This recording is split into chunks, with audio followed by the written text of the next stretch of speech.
Welcome to the Geobreeze Travel Podcast, a show for anyone wanting to level up their travel hacking lifestyle. I'm your host, Julia Menez. I'm a travel hacker, coach, speaker, Filipino-American ENTJ who loves solid travel gear and using shortcuts on spreadsheets. On this show, I'm on a mission to bring you travel hackers from all walks of life to help you level up your travel hacking game. We dive into credit cards, miles, points, strategy, mindset, and the secrets behind how to travel the world for next to no cost. So let's get hacking. Southwest also flies inter-island, and the prices are very, very cheap. I've seen them go for about $1,300 from one island to another. So if you have Southwest or you have a friend or a companion with the companion pass, you can just go island hopping for the whole week. And I think that's really important, to go with Southwest because they're really affordable and it's real easy to just kind of jump on, hop into another island, go exploring, and then on the same day leave that island and go to another island and have a great vacation. And really, too, I live on Oahu. It's much like a city here. The other 7 islands, they're very beautiful. They're very country, and you get to experience another part of Hawaii on each and every island. So I really recommend people, if they do come to Hawaii, have your Southwest points, go island hopping, spend adequate time on each of the islands, and enjoy yourself. It's amazing. Aloha travel hackers. You just heard a clip from Scott Kobayashi, also known by his Instagram handle, The Credit Hacker. Scott is a local Hawaiian who uses points and miles to take staycations at luxury Hawaiian resorts. He also knows all about the different award travel routes in, out, and around the islands. And in today's episode, we are going to discuss some of the insider Hawaiian travel hacks that you normally would not find on blogs and other platforms that are based on the mainland. And if you would like even more insider tips and tricks for all things points and miles, don't forget to sign up for our Geobreeze Travel Podcast off-air hangouts. We are switching up the format a little bit. Each month, we are going to dive deep into one particular award program, masterclass style. Beginners are welcome to come and learn about the topic, video chat optional, and anybody with knowledge on the award program of the month is invited to chime in, provide your useful tips, and promote your platform as well. And as always, beginner questions are welcome just as much as more advanced topics. You can ask your questions live or submit them through an anonymous chat box. Sign up for the next one at geobreezetravel.com/hangouts. And now, on with the show. Hey, Scott, welcome to the Geobreeze Travel Podcast. Hey, thank you so much for having me. I'm really excited to be here. Of course, and we are very excited to have you here as well. So, aloha and welcome. And today we are going to be talking about the great state of Hawaii and all of the different travel hacks that you have for us being a local in Oahu. So, before we jump into all of that, tell us a little bit about yourself and how you got into the lovely game of points and miles. Yes, so I'm happily married for 4.5 years to my beautiful wife, Michaela. And we first started travel hacking in early 2015. Like you mentioned, we live in Hawaii and cost of living here is very expensive. I think a townhome goes for about $500,000 to $600,000. And, we're trying to save, we're trying to be frugal, we're trying to, get ready for that down payment. But I love traveling. I grew up traveling my whole life and I wanted to make it part of my life and still be able to achieve those financial goals that we all have, especially for my family. That's where I got started so I can kind of figure out a way to effectively earn money on the side for traveling. And that's where I got into travel hacking in 2015. And it's just been a journey ever since. I've accumulated well over 2 million points just by financial tactics and being diligent and having good self-discipline. And now it's just been a journey and a fun ride so far. That's incredible. And so tell us a little bit about when you first got into this hobby. There are generally 2 routes that people take. There are the people who say, oh, I kind of read about this thing on the internet. I'm going to dip my toe in, get one card, see if it completely wrecks my financial future. And then there are those other people who are like, I'm going to get 12 cards. I read about this thing. I'm going to do it. Which of the paths did you take when you first started out? Well, I remember my first card was a Barclay card, and someone just told me, hey, you should look into travel credit cards. And I had no idea. I was told earlier, credit cards were bad, just don't get them. But then when I started watching YouTube videos on how people leverage and build credit cards upon another, I got really into it. I'm an extreme personality. So if I find potential and value, I'm all in. And I remember the first credit cards I got were the Chase Trifecta. And I was like, wow, this can really work, and I was someone that grew up for the most part, financially responsible. Like I knew I didn't want to have outstanding debt. And I just started the research process. I would reach out to people. I'd watch all the YouTube videos that there are out there. And yeah, I'm that guy that has well over a dozen cards. And I love it. I love it so much. For people who are not familiar with it, what is the Chase Trifecta? Yeah, the Chase Trifecta. Chase is a great bank, and it's a very popular group of three cards. It's a Chase Sapphire Preferred or Reserve. Either one, they're both premium travel cards. And also the Chase Freedom Unlimited or the Freedom on its own, but now they have the Freedom Flex. So it's the three cards working together to earn different spend at different categories and funneling all those points into one account. And that's a Chase for Trifecta. That was the first system that I built with credit, and I still have that system till today, and it yields me so much travel benefits, and I love it. And the logic behind this is that the Chase Sapphire cards are kind of your gateway cards so that you can convert the other points into travel points rather than just cash back. The Chase Freedom Flex will get you 5x points in a particular special spend category, which rotates every quarter. And then for everything that's not covered by those two things, you have the Unlimited, which gets you 1.5x on everything else. So you're covered at least getting a 1.5 back everywhere. Yep. It just covers all your bases. And that's why I love it, and when you funnel everything to your premium travel card, like your Sapphire Preferred or Reserve, as we know, you can redeem them for more points value back. Obviously, if you use the portal, it's 1.5x. Or if you go to transfer partners, you can get possibly more. And so, yeah, you explained it perfectly. Sounds good. And so when you first started getting into travel hacking, were you mostly using it to travel back and forth to the mainland or around Hawaii? Where were you going at first? Yeah, at first, it was just to rack up points, just to have the option to travel. I've been to Asia a couple of times, and so it was more so a way to to build a sustainable model so I can go there every year on points. And so I love Asia a lot. So those are the routes that I really wanted to grow and master so that I could go there every year. So that was after doing it over a year, I really wanted to find better ways to go to Japan specifically more often.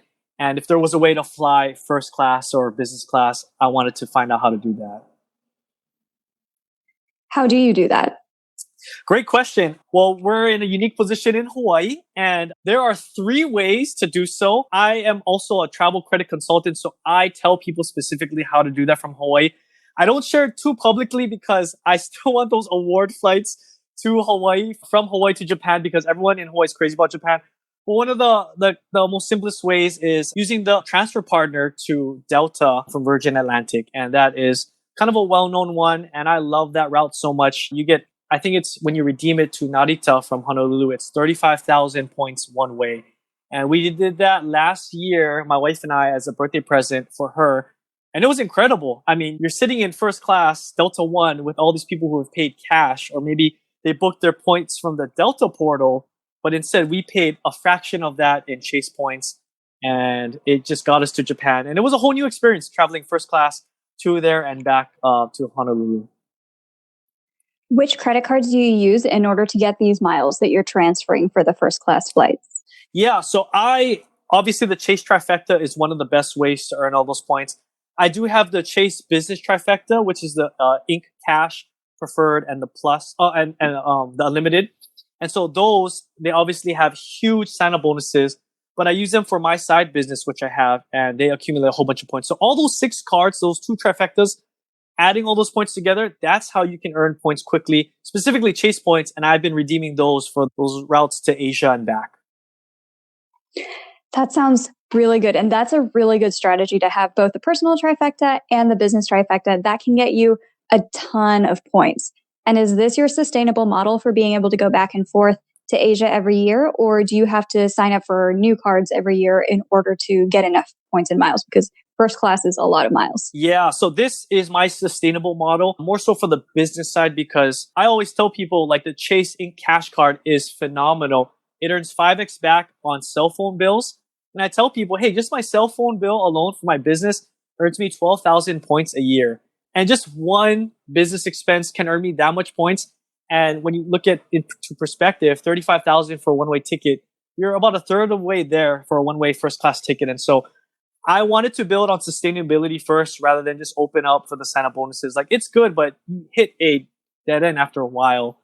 And so for those 6 cards, that is my sustainable model. I obviously have more cards, but that's the tried and trusted model that I have to earn a lot of chase points. That's smart because people who are depending on card churning and opening and closing cards, a lot of people were doing that back in 2015 to 2017. And then suddenly the 5/24 rule came into play and people were like, no, my non-sustainable model, it's gone. So yours sounds a lot better than constantly opening and closing cards, which yours is going to be a lot better for credit score anyway. Yep, that's good. So you mentioned business expenses. Tell us a little bit about what you do for your day job and any side gigs that you do as well. Yeah, so I work at a nonprofit. My wife and I counsel youth. And so one of the areas that I do like to talk about is it's faith and relationships and finances. You know, I really like to just coach these teenagers. And so that's my full-time job. On the side, we have a marketing company. So we do social media for local restaurants and travel industry companies. And that's kind of another foot in the door in the travel world. But all those expenses related to travel and marketing are kind of in that business. And so that's how we earn points within that area right there, that business. Yeah. Mildly related to points and miles. Yes. What are some of the best restaurants in your area that people should go use their Chase Freedom Flex 5X points on or Amex Gold 4X points on? Best recommendations for restaurants in Oahu. Ooh, that is a great question. Honolulu, Oahu has so many great places. I love the Pig and the Lady. It's one of the best restaurants in our country. It's a take on Vietnamese fusion. Restaurant Senya is a really good restaurant. I recommend anyone to come down here. It's high class local cuisine. You won't hate it. It's amazing. And maybe something like a mom and pop's one. You got to go to Lily Hao Bakery. It's been around for 30 plus years. I grew up deeper in the city and it was there. They had just great pastries and they serve a local breakfast. So a local breakfast consists of Portuguese sausage, eggs, and rice. And that's like, when you eat that, you are eating breakfast in Hawaii. And Lily Hao Bakery is one of my favorites growing up and even till this day. That sounds so similar to Filipino breakfast, which I think Joe Coy has joked is last night's dinner with an egg on it. You just have fried rice, fried meat, fried egg, maybe some ketchup. Totally. And I love Hawaiian food. Hawaiian food is some of my favorite because it's so close to Filipino food too. And the barbecue is so good. Macadamia nut pancakes with coconut syrup. For anybody going to Hawaii, if you have not already done this, oh yeah, go get so good macadamia nut pancakes. Cool. All right. That was a fun tangent. So let's come back to travel hacks in Hawaii. When somebody's coming from the mainland, what are some of the best routes that they should try to fly? Yeah, if they're coming from the mainland, Southwest came in recently about a year ago, and they have some of the best routes I have ever seen. Being a Chase guy, Southwest is a transfer partner with Chase. And I've seen one-way flights from the West Coast to Hawaii for about 6,000 points. And that is so cheap. Yeah, I mean, and it's not like just a once a year thing. Like I post about it on my Instagram, like, hey, like Hawaii guys, you want to go to California? Or Hawaii people love Vegas. Vegas is considered the 9th island of Hawaii. And even to there, I've seen it less than 10,000 points one way. So I would say Southwest is definitely the most cheapest way and consistent way to get to Hawaii. But yeah, if you don't mind their unique boarding style, like it's fabulous. If you want, that's the number one way. I know United has great deals flying from the West Coast to here. And those would be my 2 primary ways or airlines that have consistent cheap routes to Hawaii and vice versa. Excellent. Now let's talk hotels. What are some of your best hotel recommendations for the island? I wasn't a Marriott fan, but after staying a couple times, like I have another travel buddy, he's Marriott Platinum, whatever, like the highest level. And he's like, dude, you got to get on the Marriott bus, man. It's so good. And I'm like, I don't know. Like, we'll see. And then I've been staying at a couple Marriotts before, the baby comes. So, we couldn't travel this year. So we stayed at Marriott's and I love the Marriotts. There's one in Ko Olina, that Marriott resort. It is absolutely beautiful. Just a huge private beach. They have an amazing pool that has like waterfalls and everything. They have bigger rooms that have kitchens in it. It's one of my favorites. So I think if you're a Marriott person, you'd really enjoy yourself here. There is a crazy deal for the high or for the Andaz on Maui. I think those rooms go for average $1,000 a night. But with the Chase transferring your points to Hyatt, you can get them for about 30,000 a night. And so I have buddies that go there often, and they get, they pay a third the price that what normal people would pay with cash. And so I know Hyatt and Marriott are great hotels to stay in Hawaii. That is an incredible redemption rate. And you said you weren't a Marriott person before. You were predominantly a Hyatt person? Yeah, I was predominantly Hyatt. And I'm like, what? But I am now a Marriott guy. I love Marriott so much. They've taken so great care of my family, and I'm looking forward to building my relationship with them. That sounds good. The last time I was in Maui, I got to stay at the Grand Wailea, which is yes. the Waldorf Astoria. Have you been there? I have not, but it's a really cool place. I've heard and I've seen. I was able to use a free Hilton night certificate, and their rooms, because obviously when you get one of these free Hilton night certificates, you just have to Google what is the most expensive hotel in the world I can spend this thing at. Gosh, and luckily my friend was having a wedding in Hawaii anyway, so I'm like, yes, it's there. It's in Maui. We're just going to go a day early. We're going to stay at the most expensive Hilton hotel. It starts at $500 a night. And then I wrote them an email asking, hey, I'm a Hilton Gold status member. If you have any available rooms, could you maybe upgrade me to the $650 a night room? They ended up upgrading us to the $900 Napili Tower. And they wheeled in this tray of champagne and local Hawaiian snacks and everything. And when you're upgraded to that room, it just comes with free breakfast and cocktail hour, which is really dinner because you get enough food for that to just be dinner. So we saved so much money on all of our stuff and our entire stay. I'll include that email template into the show notes for you guys so you guys can get these awesome upgrades too. But it was such a fun That's on my to-do list to go there. I think they're the only hotel in the world with a water elevator. Did you check that out? I saw the water elevator. I don't think it was running. I have a photo with, but it wasn't running the day. Wow, that's amazing. It's so cool. There's the Hyatt Regency on Maui as well, and they have penguins. Have you seen the penguins? I have. I've seen them. Not at there, but there's another hotel here in Oahu that has penguins too. But yeah, that's so crazy. Wow. The penguins are always fun. So what are some of your favorite hacks for Hyatt and Marriott for earning a lot of points so that you can afford these incredible Hawaii hotels? Yeah, I think with Hyatt, the best way is just earning a lot of Chase points. I feel like those Chase cards that we mentioned, because it's a transfer partner, they're the most effective way as of I know. I have a Marriott card and I use it, but the redemption isn't as good. So I think I use my Chase cards more so to earn the points. I think really finding the best seasons to book Hyatt is really important. I've seen them below 10,000 here in Hawaii, and on the West Coast, I've seen some that are below 6. I think 6 was the lowest, and I'm like, this is great deals, And so that's kind of the way I approach it with Hyatt more so is earn Chase points. But with the Marriott one, the transfer ratio to Chase is a 1-to-1, and those points aren't very valuable. So I kind of use the Marriott credit card for that one. The Marriott Bonvoy ones? Yeah, that makes sense. All right. So if somebody came to Hawaii and they were looking for good excursions, are there any excursions that you can apply travel hacks to, or are they more off the beaten path? Credit card hacks don't work too well for good excursions. Yeah, I know Chase has those attraction features, right? You can do fun activities.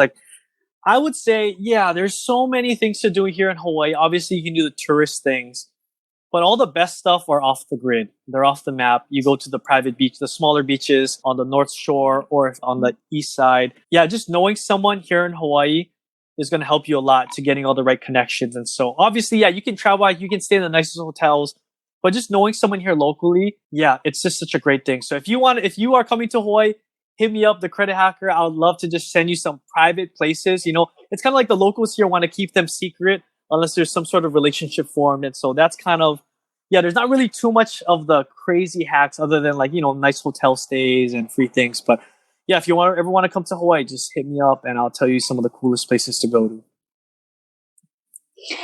I like how there's always this kind of air of mystery of you have to just know Yes. somebody. Same with the good Hawaii hacks, same with the good travel hacks, where if you want next level hacks, you don't find those on blogs. You have to know somebody and ask them questions about, hey, how do I really earn points and miles? Yes, exactly. I agree. I agree.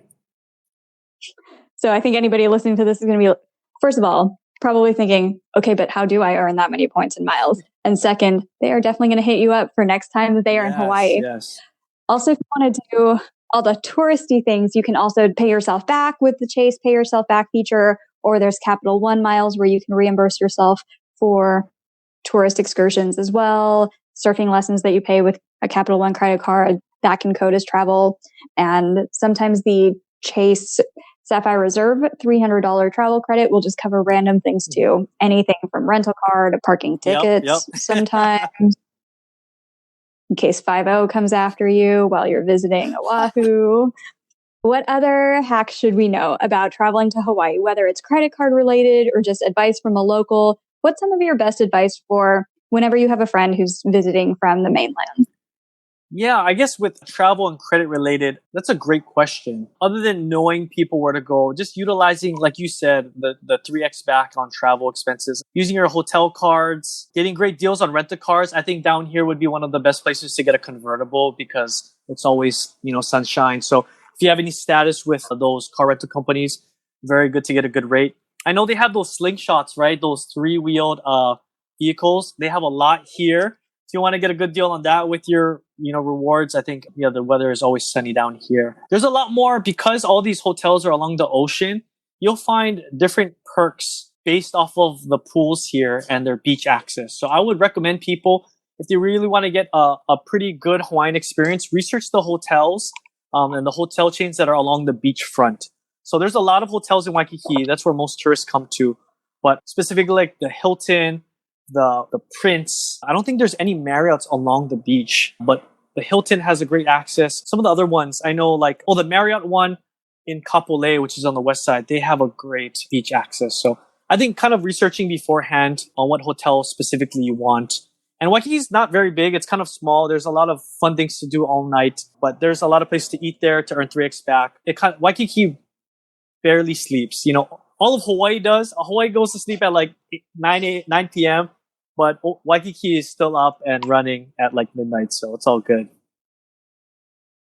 I noticed this when I visited Maui and Kauai, where the sun set and everybody was like, well, guess it's time to sleep now. Aloha. Yes. And I'm like, is there nightlife here? And they're like, no, there is no nightlife in Kauai. There are feral chickens and no nightlife. Yeah, that's totally Hawaii. But another thing, if you're a Southwest junkie and you have a companion pass, Southwest also flies inter-island and the prices are very cheap. I've seen them go for about $1,300 from one island to another. So if you have Southwest or you have a friend or a companion with the companion pass, you can just go island hopping for the whole week. And I think that's really important, like to go with Southwest because they're really affordable and it's real easy to just kind of jump on, hop into another island, go exploring. And then on the same day, leave that island and go to another island and have like a great vacation. And really too, I live on Oahu. It's much like a city here. The other 7 islands, they're very beautiful. They're very country and you get to experience another part of Hawaii on each and every island. So I really recommend people, if they do come to Hawaii, have your Southwest points, go island hopping, spend adequate time on each of the islands and enjoy yourself. It's amazing. Is it possible to explore Oahu without a rental car, or is a rental car required? Yeah, in Oahu specifically, I wouldn't recommend taking the city bus. Yeah, I would say get a rental car just for one day. You want to drive to the North Shore, that's why. And I think if you took a bus, it would probably take you like 3 hours. And you don't want to be wasting time. So just a rental car for one day, I would highly recommend. I think for especially Oahu and the Big Island, which is Hawaii, those two require rental cars to get around. Is there a particular type of car that works best for blending in with locals? Does everybody still drive Toyota That's Tacomas? true. Yeah. I myself have a Toyota as well. Yeah, if you want to fit in, you just drive a Toyota. I think in Hawaii, 1 out of every 4 people own a Toyota. So if you have a Toyota, you're a local. That's amazing. And there are so many ways to get good rental car deals as well with your Chase Sapphire Reserve or your American Express Platinum that comes with automatic status. And the Chase Sapphire Reserve comes with primary car insurance too, so that you don't have to pay the extra $16,000 that they seem to always charge you every time you get a rental car. Oh, I feel so good when I tell them, no, I'm okay. I'm covered already. It just feels so good inside. Yeah, for sure. You normally use your Chase Sapphire Reserve whenever you're renting a car, or what's your hack use there? the Reserve to cover all the primary car rental car insurance. I have the Amex Platinum too, so I use that one sometimes, but mostly the Chase Sapphire Reserve. Cool. And any other hacks that you want to talk about for Hawaii, or we covered everything? I think specifically for Hawaii, Hawaii is a very expensive place to redeem your points. So I would say save up. Like whenever I'm on the West Coast, I'm just in shock on how cheap hotels are. So save up. I would say that's the best way. Contact me if you want to know any great places to eat or to dine, and even ways to kind of find loopholes within the system. There are loopholes that maybe I don't want to share on here, but I'd love to help you guys out locally for the hotels and the airport. So, Hawaii specific travel hack. Yeah, we're not talking like manufacturer spend, money order, Walmart stuff, like specific Hawaii hotel, pineapple juice. Yeah, and including stuff at the airport too. We're not talking about manufacturer spending. We're just talking about just hidden deals that I think locals have access to. And even you can even hack a lounge at the airport, not at the airport, but at Ala Moana. So they just that's the biggest outdoor mall in our country. And they have these Japanese lounges for Japanese tourists. But if you have a Rakuten card, you're able to access those lounges. And so it's kind of nice. It's not an airport lounge. It's a lounge outside the airport in a mall. And then the other one's in Waikiki. They don't have a full spread of food, but you can get a drink there and just chill while you're shopping. And it's like a small little hack, but I'm like, yeah, like people like that stuff, so. That is incredible. There's just a lounge in a mall. Is this mall right next to the airport is why there's a lounge? It's right next to Waikiki. It's in a really, Ala Moana is like a very expensive mall. And so you see like Zara, you see like American Eagle, and then right there's a Japanese lounge. And if you have a Rakuten credit card holder, you get free access to that. Yep. And there's another one in Waikiki in this really nice business area, and you just get access. It's awesome. That's so cool.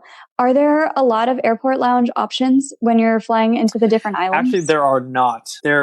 I think on the outer islands, they are very strict with that. So if you're a priority pass, you won't be able to get that. Well, even on Oahu, we have a very small sample of lounges. I think the Hawaiian lounge is probably the best one for priority pass. If you are flying United Business or First, you can go on the ANA lounge, which is amazing. ANA, if you're United Business, you'll be able to access that lounge. Full spread and everything. Beautiful, huge. But I think that's our nicest lounge. The Delta lounge here, it's okay. So if you have an Amex Platinum and you're flying Delta, it's all right. It's still good. You still get like a buffet and some drinks, but it's kind of cramped. So we in Oahu and Hawaii don't have the best lounge choices.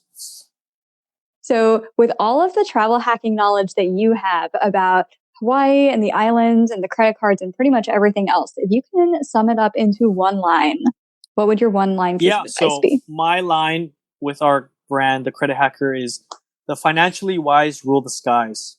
If you are able to apply great self-discipline and do your research on what's the best cards to, travel with, I believe that because of your wisdom, you'll be able to fly often and for free. And that's what we say all the time, the financially wise rule the skies. And I could sum up the travel hacking credit game into that phrase.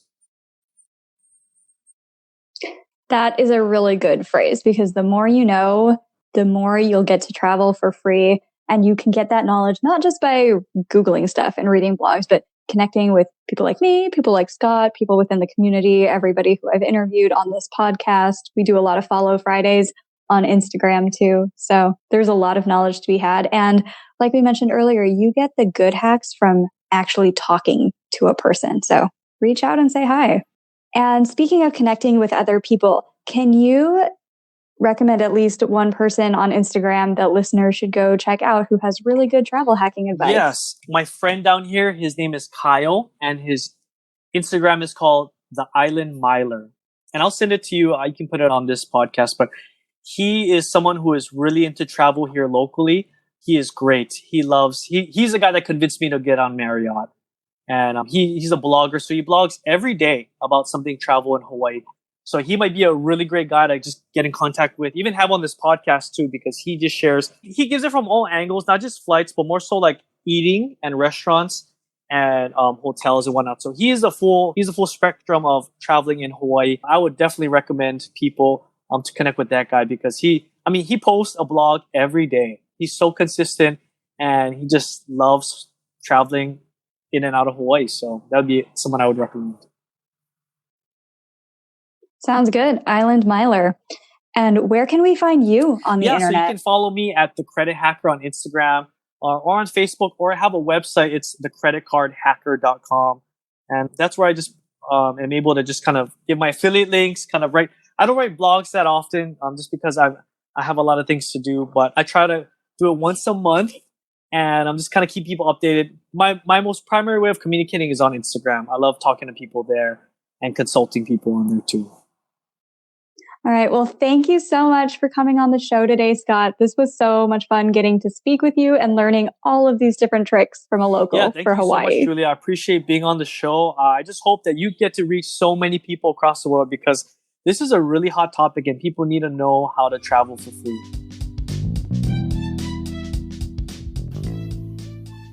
Thank you so much for listening to today's episode of the Geobreeze Travel Podcast. If any of the cards or other tools mentioned on today's call piqued your interest, please use the links in the show notes to apply or to learn more about any of the cards. Commissions earned from these signups help to support the podcast. Additionally, the single best travel hack I can recommend is finding friends who can show you about even more travel hacks, and it would mean the world to me if you could subscribe to this podcast and share it with a friend. And if you would like to meet even more travel hacking friends, come join one of our travel hanging hangouts. We discuss behind the scenes tips, celebrate each other's wins, and mostly just enjoy being around other people who enjoy this hobby just as much as you and I do. If you would like an invite to the next one, just head over to geobreezetravel.com/hangouts and sign up to be on the invite list. See you there, take care, and happy travels.